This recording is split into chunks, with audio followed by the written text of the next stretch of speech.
We're going for a little coastal walk today near Torbay on the little peninsula that's kind of at the south side of Torbay.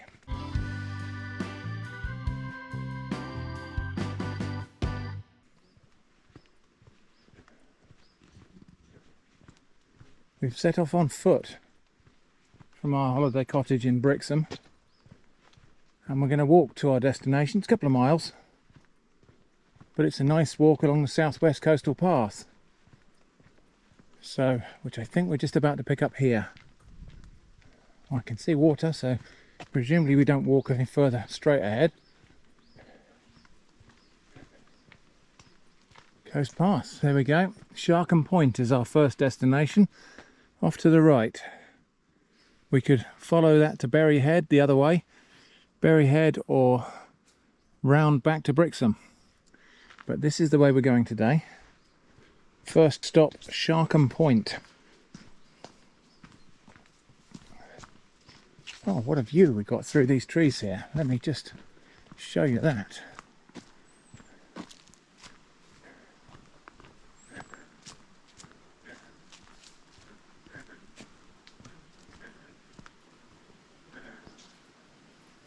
How about that?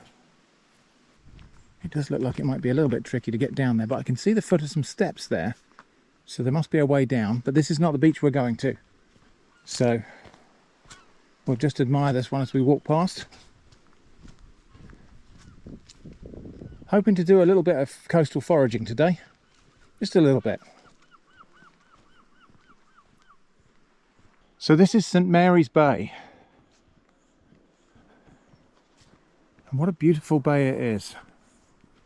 Look at that.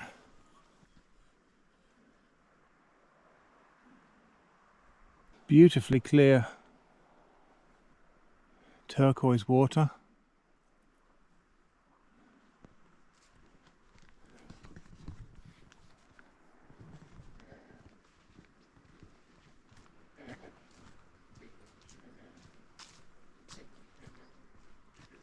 So out there I can see little disturbances on the water.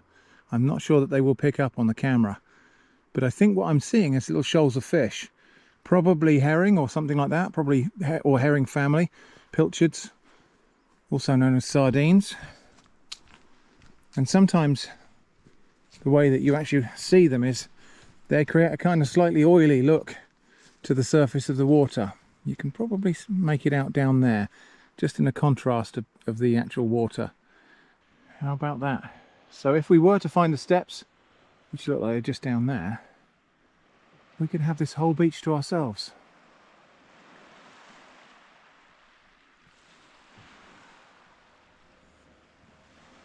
What a fantastic view.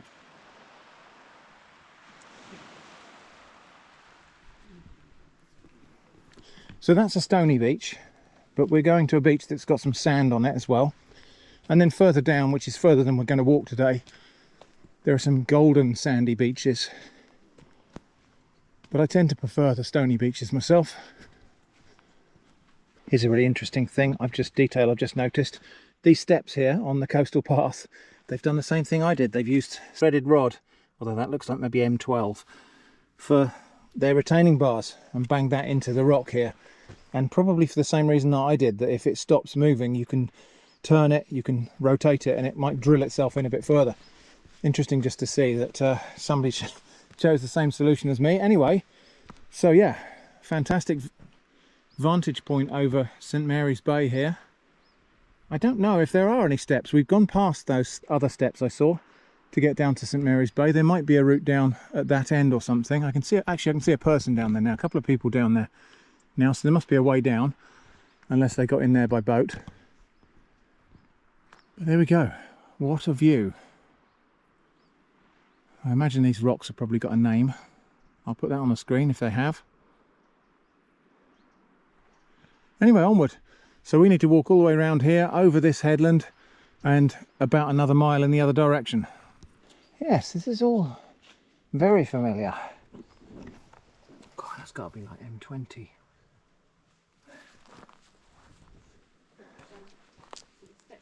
Yeah. So that's the steps down to St Mary's Bay.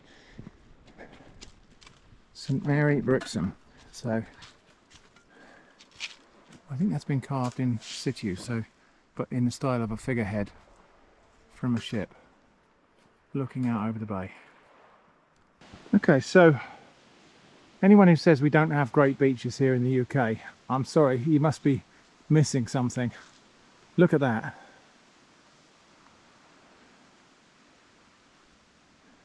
Seen an old overgrown barn here. Just going to stick my nose in there since it's open. Wow. New and old actually, so stone construction, local stone, very old. Looks like an old roof line there, the line of an old angle of a smaller building that's been extended by adding concrete blocks on top of the walls. And it used to have windows and a door in that side, so maybe this was a little cottage or something, but it's now a little barn. Does look like maybe it's used for animals for sheltering from the worst of the weather, but there we go. So the rocks here on this path are natural. They are naturally occurring local stones. The polish on them is not. These have been worn smooth by the footsteps of thousands of people. This is probably an old cobbled track. It's been in use for centuries, or parts of it anyway.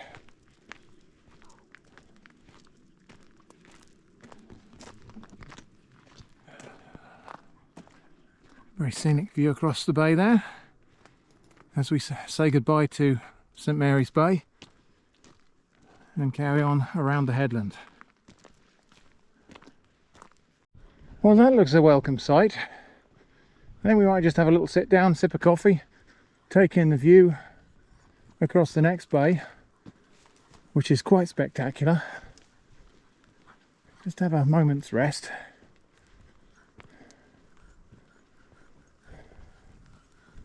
Wow, that is something, isn't it?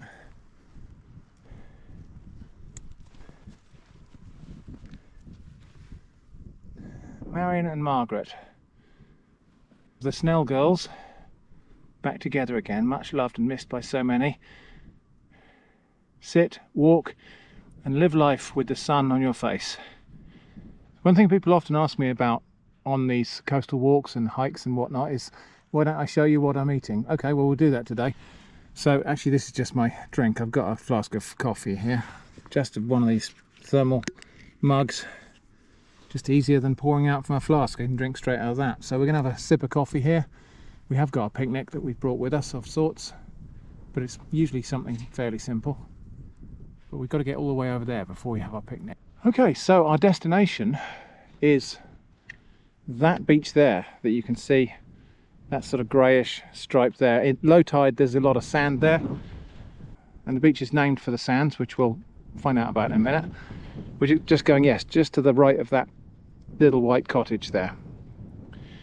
But we've got to get there across these hills along the coastal path. It might be interesting to explore further over there. I can see another beach, and over the other side of that headland there is Kingswear, and then you can get across the river to Dartmouth. But I don't think we'll be going quite as far as that today. Interesting regular pattern on the sea there. And that's all caused by that tiny boat out there. It's probably not actually that tiny, but that rippling, that's the wake from the boat causing those regular waves across the bay there. How do I know that? I've been watching it since it was over here. So if I'm not mistaken, that is Freckle Cove down there. Just checked on the map, and that is indeed Freckle Cove down there. Let's see if we can get you a better view of it. Doesn't look like I can get down there. Not that we want to today anyway, we're going somewhere else. But there we go, Freckle Cove. I suppose if you had a small boat and you beached it there, you could have a private beach for the day. Quite a long way down. You can probably tell from the way the waves are breaking, that's quite a distance down there. But we're going this way.